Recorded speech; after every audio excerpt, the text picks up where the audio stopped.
All right. So, hello, everyone. Good to hear everyone. My name is Suzette Chang with Thick Descriptions, where we disrupt traditional educational methods with anthropology, building stronger communities. And we are starting a new way of doing our podcast. And part of that new way is we are co-hosts. So I am now co-hosting with Dr. Robin Miles. And so Doc and I refer to her as Dr. R. So Dr. R, would you mind introducing yourself? Sure. Hi, my name is Robin Miles, and I hail from the San Francisco Bay Area, born and raised. And I'm super excited to be here. My background is in leadership development and organizational structures, as well as team dynamics. And so I come to this from a little bit more of a corporate lens, but also integrating that with, of course, cultural anthropology and how we show up and be in the world in our best ways. So I'm super excited to have this conversation with you, Kamala, and can't wait to dig in. Yes, yes. So Dr. Kamala Hayward, and say your last name because I know I'm going to mess it. Rotimi. There we go. Rotimi. Okay. Uh-huh. You know I'm going to ask you about that. It's all good. Just like people ask about my last name, I ask you about yours. Before we go, tell us a little bit about you. Okay, so I'm practicing anthropologist like yourself. Mhm. I am originally from Los Angeles, California, so it looks like we're all Cali people. Mhm. Um, I live in North Carolina, the Triangle, so that is my home for a while here. And um, let's see what else. I think that's it for now. Okay, that works. That definitely works. So, Kamala, tell us a little bit about why you became an anthropologist.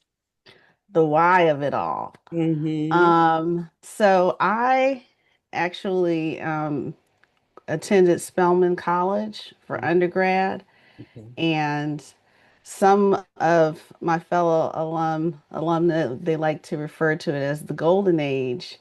When I was there, Dr. Johnnetta B, who is a preeminent anthropologist, was the president and our first woman president at Spelman. And I was a student journalist for the school newspaper, and Dr. Cole was giving her inaugural address to the Spelman students. And in her address, she was talking about community and how to center community in work that is important in changing structures and making change in society. And I was like, what is that? What is she talking about? So I scheduled an interview with her. And after we talked about all of the things about her being the first woman president and everything, and I said, and off the record, you were talking about these things. What did you study?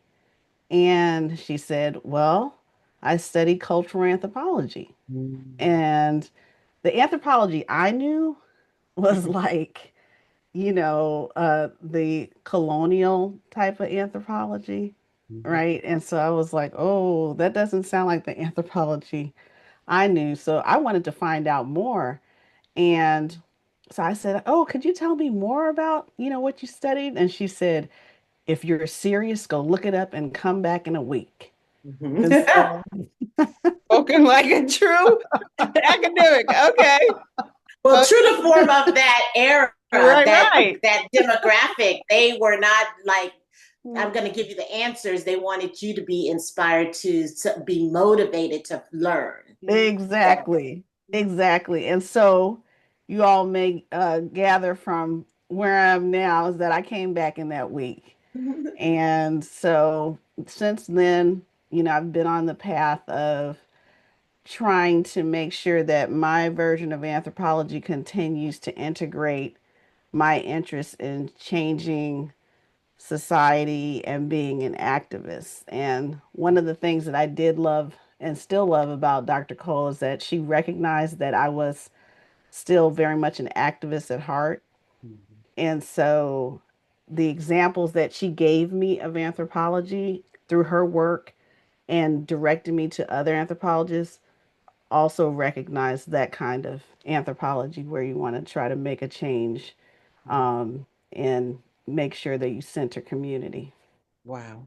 That is very powerful. So I want to dig just a little bit deeper into that. If you can go back to not necessarily that week where you were doing that research, but as you were going on that journey, what kept you, what were some of the issues within the context of activism that kept you motivated to keep going? Hmm, that's a great question. Um, so I will say that um, I sort of blame my family, in the sense that I come from a long line of folks who said you can't be about complaining, you have to make a difference. And so, um, looking at their examples, through time, my grandfather was very much a part of the civil rights movement in Tallahassee, Florida. And he also combined that with civic activity, um, running for an office that hadn't been held since Reconstruction by a Black person. And he did not get it. This was in the early 60s. Um, and then my mother integrated Florida State University, and seeing those examples of you have to make sure that whatever it is that you do, there is some meaning in trying to usher in change or trying to push back against a system that is unjust or Mhm. unjust. Um, that was my model. And so even when I was in undergrad, I was starting different organizations to make sure that myself and other Spelman students, we could try to be a part of, let's say, voter registration or things like that. And so that just carried on throughout my life. And even when I was in graduate school, I remember some of my professors were like, "Your work is so political." And I was like, "Life is political." Right. And this was before it was not cool to separate and try to act like, pursuing knowledge or any kind of social science is objective, and the political is like moved outside of it. And so I just pushed back and continued to study things that I thought would somehow matter to the communities that I was working with. And you both know that as a cultural anthropologist, you're working with communities. And one of the things that really was central to me is that I didn't want to go in as a distant observer. I Mm. wanted to be not only a help, but I wanted to acknowledge my role in working with the community. Wow. Very, very powerful. Very, very powerful. Okay. So one of the things that we ask our participants that agree to be on the podcast, and again, thank you, is to provide your CV or resume. And so Dr. R and I have talked about it. Definitely, many things pop up from the information that you've shared with us. One that we want to really lean into is your leadership, which is part of why we do what we do at Thick Descriptions, is we're grounded in education, and a huge component of that is leadership and all the different meanings. So what does leadership mean to you? Mm. Oh, it's so funny. that, definitely you looked at my paper trail, and leadership is right there and central, but I have had a very complex relationship with leadership. And what I try to always sort of put in front of me is that for it to be effective leadership, there needs to be collaboration. And so I always, probably to a default, try to center a collaborative model when I am doing some sort of leadership. I remember, I laugh at myself now, but when I was an undergrad, I was like starting one of the organizations, and I was like, we're not going to have a leader. We're going to all take turns, whatever model that is. I know there's an actual model. And they were like, okay. And so for the first month, nothing happened. They were So being so thoughtful of the other that, yeah, got it. Got it. yeah. So I Got learned from that, but I still do center. So I think collaboration it. is key to when I think about leadership. Bringing people in and listening and working with folks as you're trying to like get things done. Okay. Okay. There's So a lot of different positions of leadership too, right? So in the work that I do, we look at it kind of holistically. Like there's leading from the front, Mm-hmm. right? There's leading from the back, Right. and then sometimes there's leading from the side. And Mm-hmm. so I'm curious, um, Kamala, what is your natural leaning in terms of your personal leadership style? Hmm.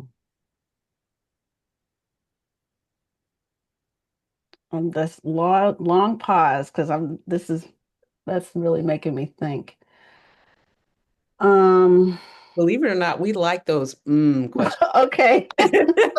Those questions Okay, that you're make like, you go, mm. you are taking too long now. No, no, no, no. No, no, you are good. You are good. It's okay to be thoughtful. That Yes. that part. Um, can it be more than one style? Yes, I Like there think it could are, be okay. situational too, right? Yeah. Because sometimes some circumstances and situations call for a different form of leadership. And I think I'm just curious in terms, what is your natural leaning? And then we may have an adapted leaning, right? Mm-hmm. Depending on Mm-hmm. situations. Yeah. So Mhm. I would say leading from the side and from the front. Mm, Okay. Um, and I say the side because I think to me that feels like you're working in conjunction with people, or you're trying to. Mhm. And then leadership from the front, um, just like I said, learning from little Kamala's, you know, mistake of just saying, hey, let's just all, as we feel things should go, jump in and make a suggestion. So yeah, I would say both of those. nice. Nice. You just said little Kamala. I did. Okay, talk a little bit more about little Kamala within the context of leadership. So we've acknowledged that there was a powerful lesson. What else did little Kamala learn? Oh, let's see. Um, little Kamala who grew into, oh, well, there's a story, and please forgive me if anybody has possibly heard this because I always like to use it sometime in talks. So one of the earliest examples of anthropology that I had, I remember my mom took me to the LACMA, Los Angeles County Museum of Art, and there was an exhibit of King Tutankhamun, and or King Tut. There we And go. so There we go. Thank you. There we go. Did you see the look on the whoa? Yeah, I there we go. Thank you. know. So I was about 10, and I remember going into the museum and looking at the the goddess statues, everything behind, the glass. And I was thinking, do the Egyptians know that their pieces are here? Mm. And I look back at that question, and of course, little Kamala was just like, why is it here? And did they get permission to bring it here? And I realized that as evolved Kamala or older Kamala, in that question was a lot of what has carried on throughout my research, which is who gets to own knowledge, who gets to own artifacts, who gets to determine what is knowledge that is viable for storage or exhibition. And then also I realized that that question reflected, excuse me, LAUSD, and also Los Angeles Unified School District, and also some private schools. It reflected some of the education I was getting that did not um, did not did not portray African scholarship and African examples of society as worthy. Mm, Because it was almost like that question was like, somebody needs to save them. Somebody needs to, you Mhm. know.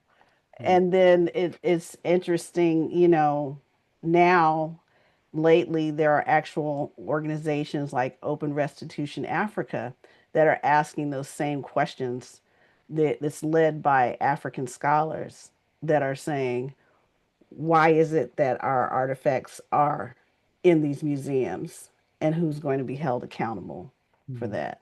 Mhm. So I think that I don't know if that answered It did. some of your It question. did. Okay. I You're think it answers the question, and I remember that exhibit like vividly because it was Okay. here in Golden Gate Park, and my mom was emphatic. I didn't understand why she was emphatic. She was emphatic about us going to see this exhibit, and I too understand what you're saying in terms of, you know, the if it I didn't think about this until later in terms of how I felt like maybe their sacredness may have been violated Mm, mm-hmm. through some type of, kind of performative exhibit Yeah. of what was intended maybe not to be seen. Mhm. Mm, And and how we in this day and age are struggling to hold on to a sacredness of our history. mm-hmm. And I think your work really, really reflects that Mhm.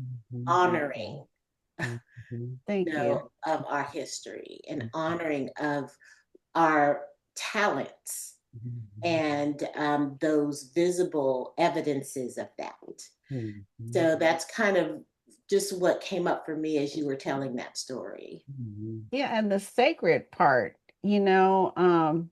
and I know you all probably remember stories of various archaeologists who were said to have been cursed That's right. after they they came And then out. secretly, I'm going, if truth be told, right? Yeah. Yeah. Yeah. Yeah. Well said. Yeah, as you said, because I forgot about that part. It's like that's right. I do remember those stories. Wow. Yes. I'm going to shift just a little bit. I want to lean in to so historically, and I would even argue contemporarily, anthropology and anthropologists, the issues of ethics have been challenging, not just within our work, the work that we have done, are doing, all the things. Um, what has been the most significant or unexpected thing you learned in your field that changed your perspective as it relates to your research? Mm, I think one of the more um, sh the one of the more approaches that one of the approaches that really shaped and influenced my research approach um, is the auto-ethnographic method, specifically Black feminist auto-ethnographic method. Mm. And um, I remember, and I mean, feminist anthropology in general has, definitely been influential. But, you know, if you all are familiar with Cite Black Women um, project, um, started by Kristen Smith and some other Black women anthropologists, you know, our work does not normally get cited.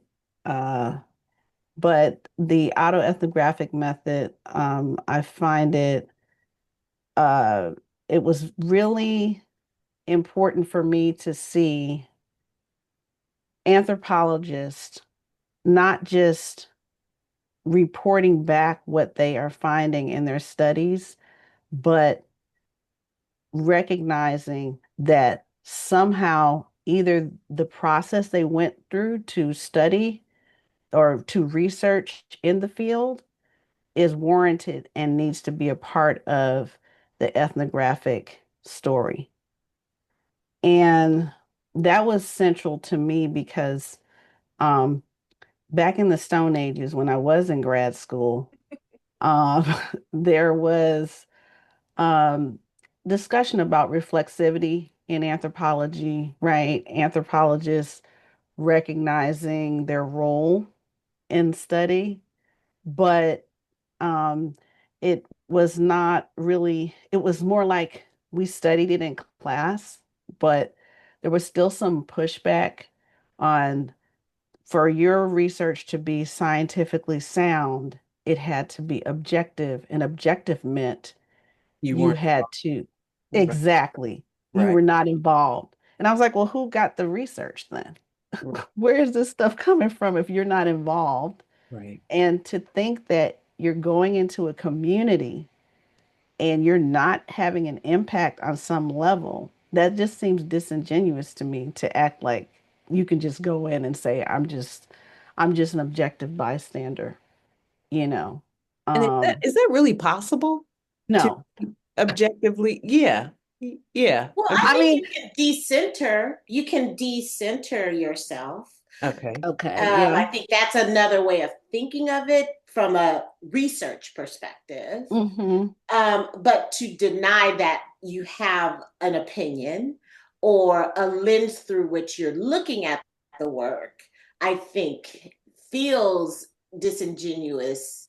Mm-hmm. Me, at least it did when I did my research. So Right. similar Right. to Kamala, I'm like, I'm not going, I was so appreciative of methodologies that what the way we put it in my field is inserting yourself into the inquiry, Mm-hmm. Mm-hmm. right?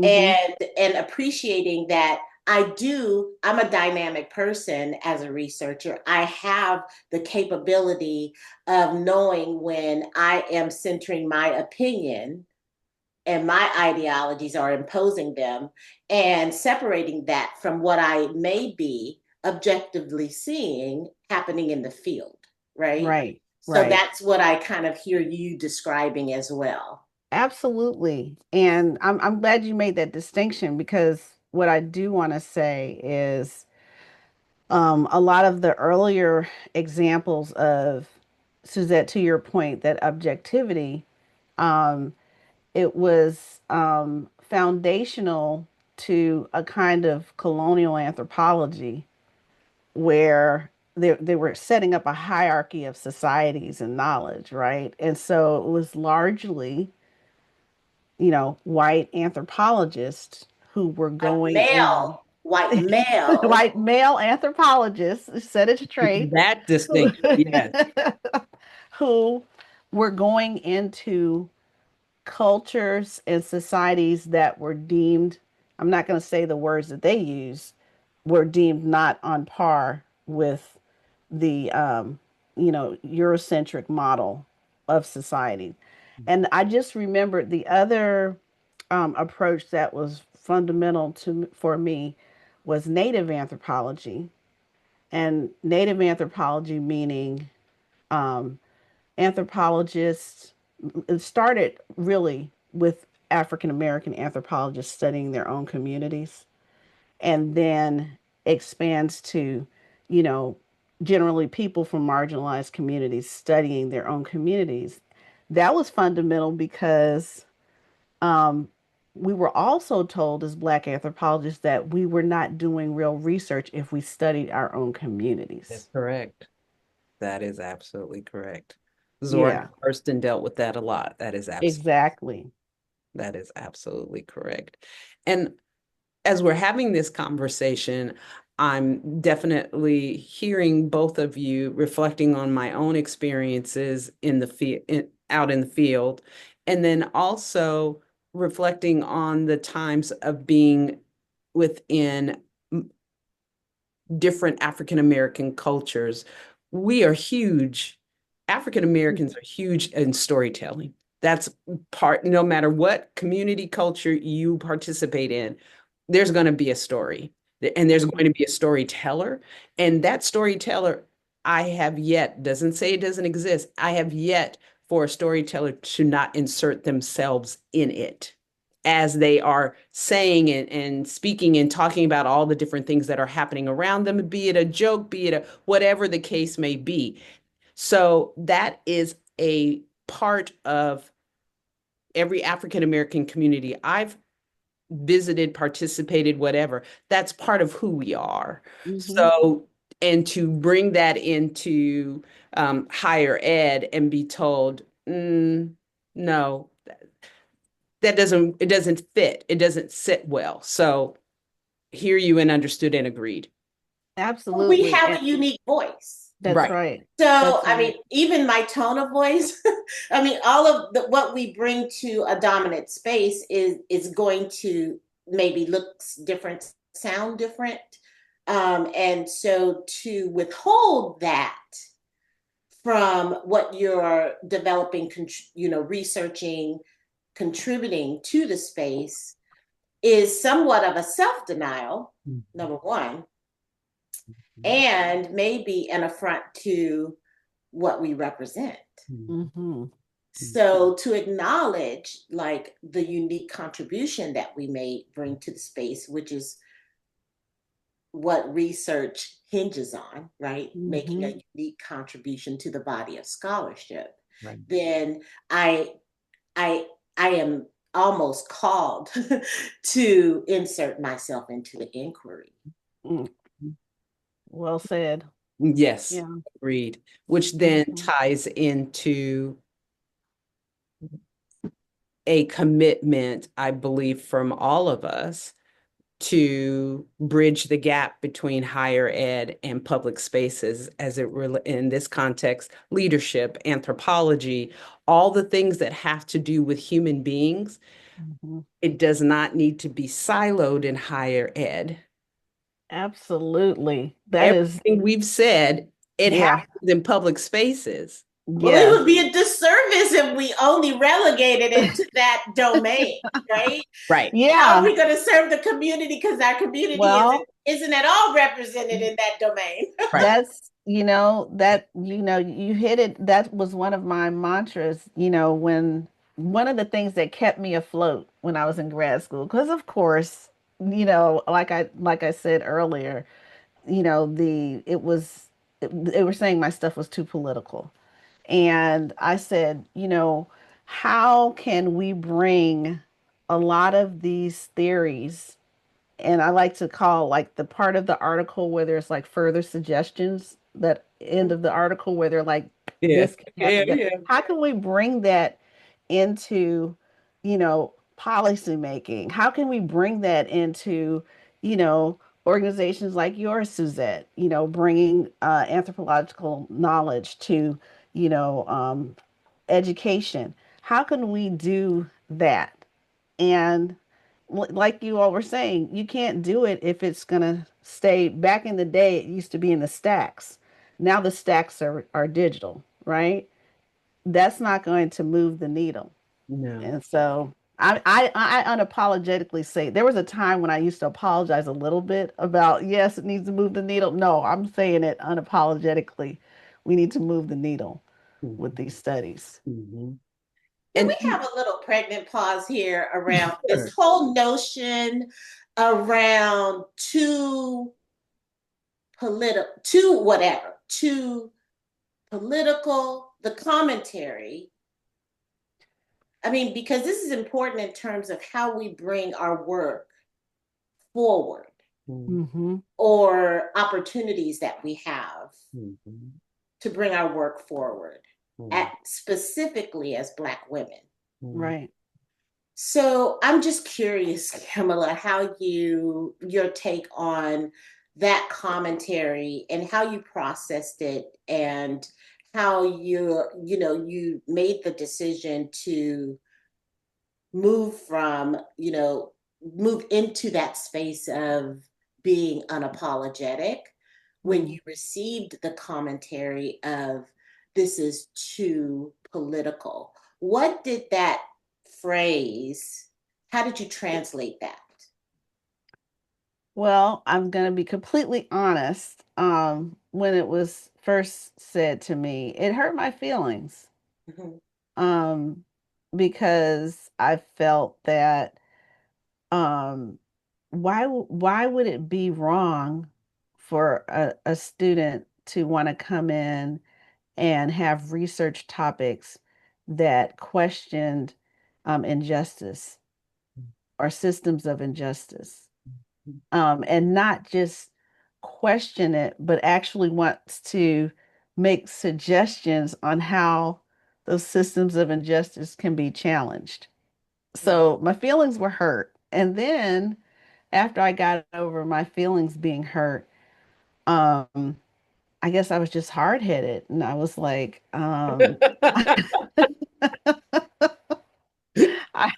I'm gonna continue with this subject. And it was interesting, you know, when I was, getting into the digital anthropology, uh, that was a time when uh, most disciplines were, unless it was computer science or the science of technology and society, they were not talking about the impact of digital spaces on communities. And so, speaking of too political, and this is maybe not what you need to do, I was told, and I'm not going to say names, but I was told by two different professors that, hey, this is a fad. So you need to change your whole dissertation topic. Wow. Wow. Yeah. They literally, and they meant it. They thought they were being, helpful. Right. They were like, you need to do a more traditional anthropological topic, Mhm. and you need to change your topic. This digital stuff is a fad. So here we are. Right. I mean, that is the epitome of tone policing. That is the epitome of silencing me and not really seeing me, Right. which is Mhm. just another reason why we need to insert ourselves Exactly. into the inquiry. Right. And Exactly. so, wow. Yeah. And so, at that point, again, because we're talking about a while ago, I still pushed ahead with the hard-headedness, and then I became vested in the work I was doing with the communities. And I saw through my different field experiences how knowledge was being used as a weapon. And then we started hearing about the information economy. And then we started hearing about, fake news and how different kinds of digital spaces were used to create worlds and blah, blah, blah. Then we had COVID. And then everyone's like, oh, this isn't going anywhere, huh? No, it's not. Mhm. Mm. It's And not. and that's one of the many beauties of anthropology. It peeling back the layers of our humanity is so contextual and complex. And to say anything is to anything, Mm, that especially point. when you're talking about human beings and all that we do, our evolution, all the things that make us who we are. Mm-hmm. Mm-hmm. Absolutely. Maybe a clue, like for us too, especially as trailblazers. When you're in a trailblazing kind of mindset and you are blazing down an uncharted path, Mm-hmm. oftentimes we get that feedback, right? That Yeah. by folks who may have gone down a path or who have charted their own path and see the world in a specific way, they may have that feedback for us and say, well, I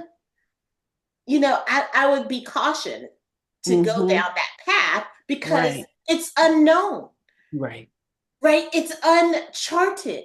right. So it's interesting to me that, you took the, um, maybe not really thought about it in that way, but you said, yeah, thank you. And Right. kind of And feel like I'm on to something, yeah. which is what research should be. Mm-hmm. Maybe not recycling, it should be exploring something that's novel, Mm-hmm. right? So Mm-hmm. I'm so excited to hear, like, it should be encouraging Mm. to this current generation and the future generation to know that that was kind of the motive of your spirit Mm. Oh to yeah. I mean, I appreciate you putting it out like that. And the other thing that I had to work against, I think the digital piece was uncomfortable and uncharted also because me studying digital meant that it was intentionally interdisciplinary. And mm. sometimes that can be a bad word. Oh, they don't like Yeah. that. They don't like enter anything. Because you're taking them out of their comfort zone. Like Right. it's basic, like you might get multi, that's something, Yeah. right? And my work Right. is transdisciplinary. Transdisciplinary. That's right. Don't Exactly. go into transdisciplinarianism. Oh my God. Like, Yes. oh, I'm gonna blow your mind off. Yes. Yeah. And I have been saying this, even though I was in the trenches, working, but as I became, a professional, I see young scholars work getting more and more transdisciplinary, interdisciplinary, and I say that's the future because you can't understand, like you said, Suzette, the very, very complexity of life and communities and our existence and only stay siloed. You have to have all those pieces talking to each other. And Because you it have the needs to courage, be a you human have to have being. the courage, right? To Yeah. say, I'm gonna not try to manipulate what the outcomes are, but I'm gonna just be curious about what emerges. And surrender Exactly. to it. And surrender to it. Exactly. Exactly. Render. Yes. Hmm. Wow. Yes, yes. So, what was the hardest situation as it relates to trust for you? Either gaining trust of a community, professors. I mean, you've kind of leaned into it already about just your process of interdisciplinary and too much and hard-headed. That is such a black mama word. You just hard-headed. Yeah. Yeah. Yeah. But then what they say, a hard head makes a what? Soft behind. That's right. Yes. Yes. And just piggyback on that, I've come to understand that there are many times where being hard-headed, it's a necessity. Is a necessity. Right, right. Yeah. So, Yeah. yeah. So, Yeah. Yeah. trust. I would actually like to use the example and what educated me about how to, first of all, understand the disparities between who is considered a scholar and what is considered scholarship. Mhm. When I was, excuse me, when I was doing research in Nigeria, and whenever I go into a community, I try to connect with the neighboring university or college. And so I was in Ile-Ife, which is in southwest Nigeria, and the premier university there in the area was Obafemi Awolowo University. And so they have a department of sociology and anthropology. And so I was like, oh, I'm Okay. gonna go over there and introduce myself and meet the colleagues and blah blah blah. And um, they were very kind, but I noticed that the sociologist and I think there were about two anthropologists on staff were not really wanting to really have like serious talks with me. And I even said, hey, I really want to know if there is a way that I can um, do something that can be of service to the department and we can exchange ideas. Excuse me. And basically, I was doing this dance for about a year.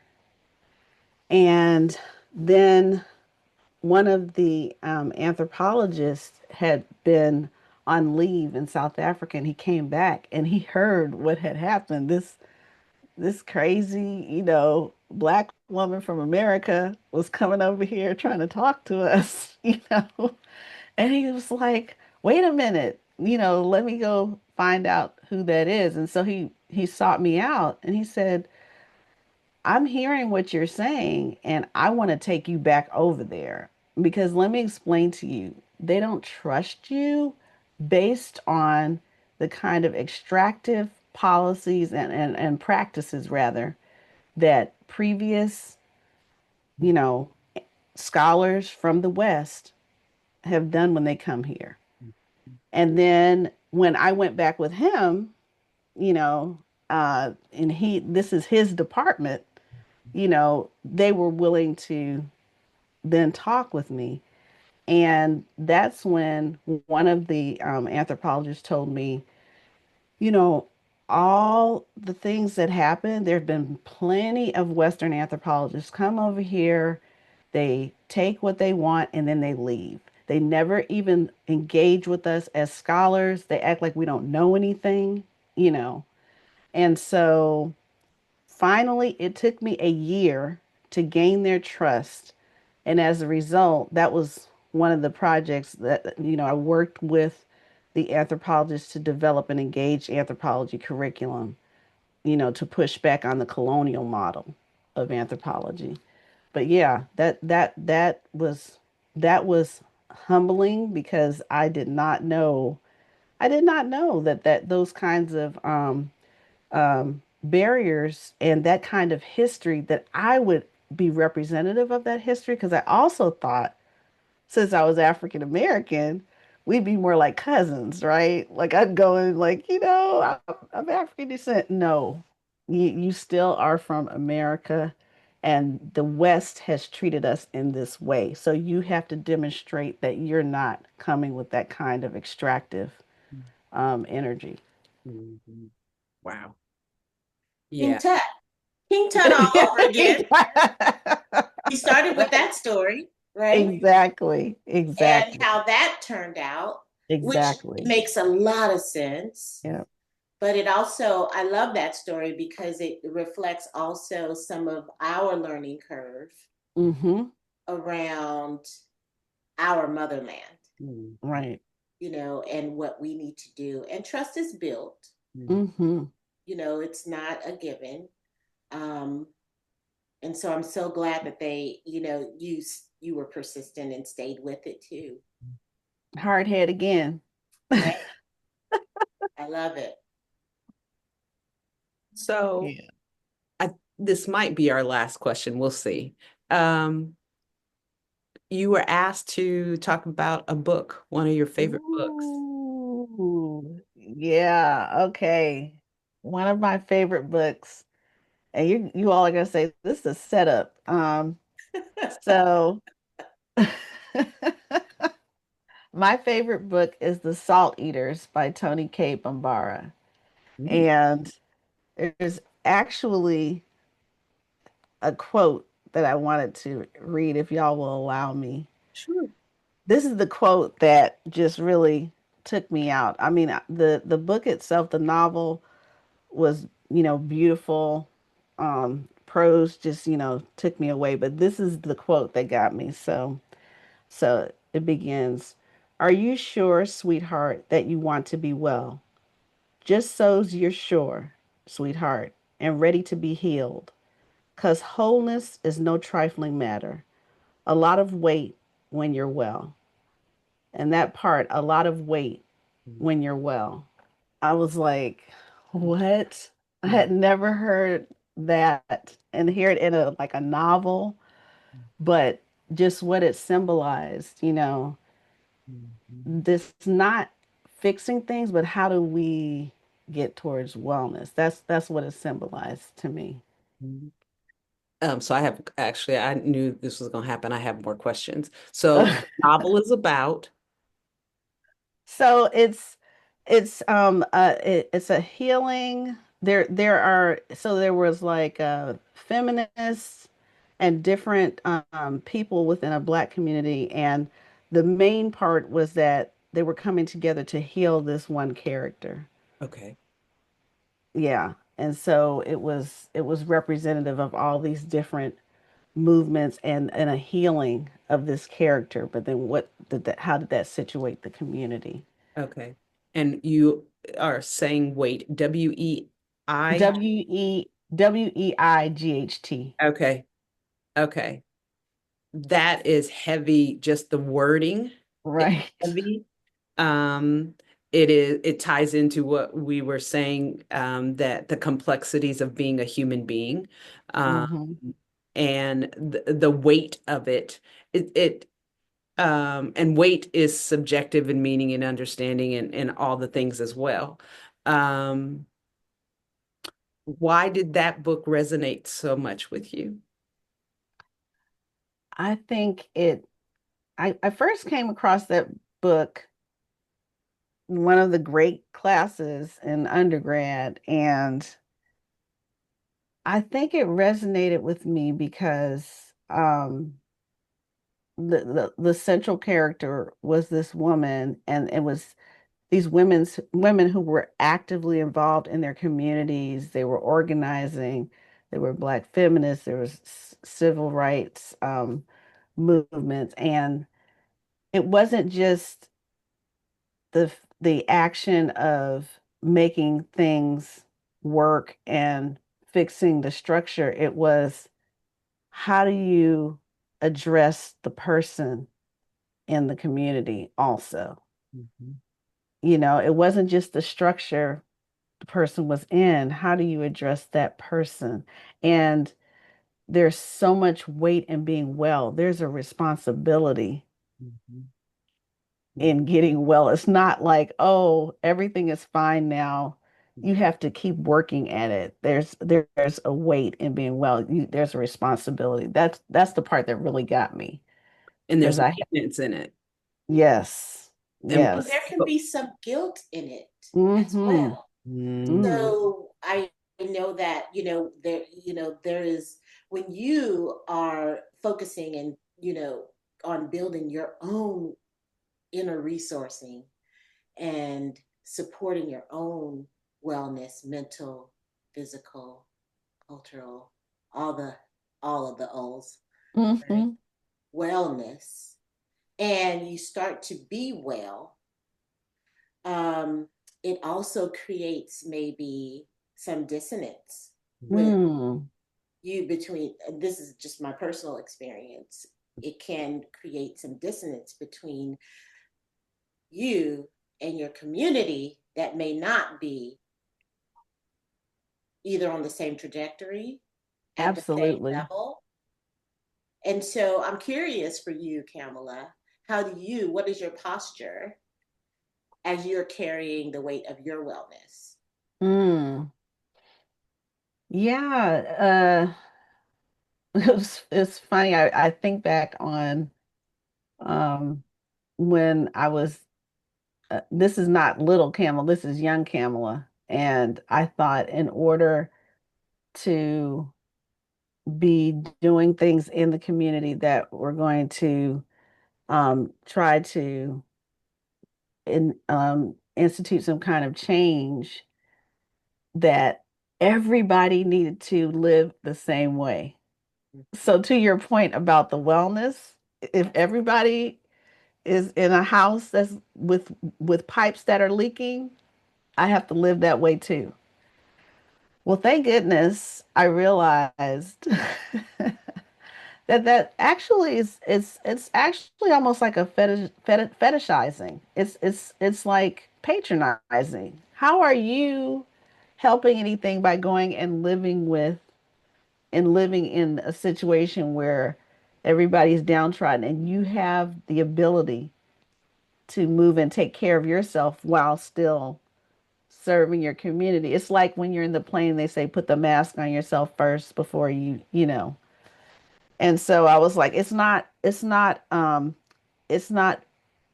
dependent on you suffering in order to, have give good service to whomever, if it's through research, if it's through your life, if it's through your civic involvement. You don't have to be suffering in order to still do that service. In fact, hopefully you're not suffering, because then you're spreading your suffering to other people.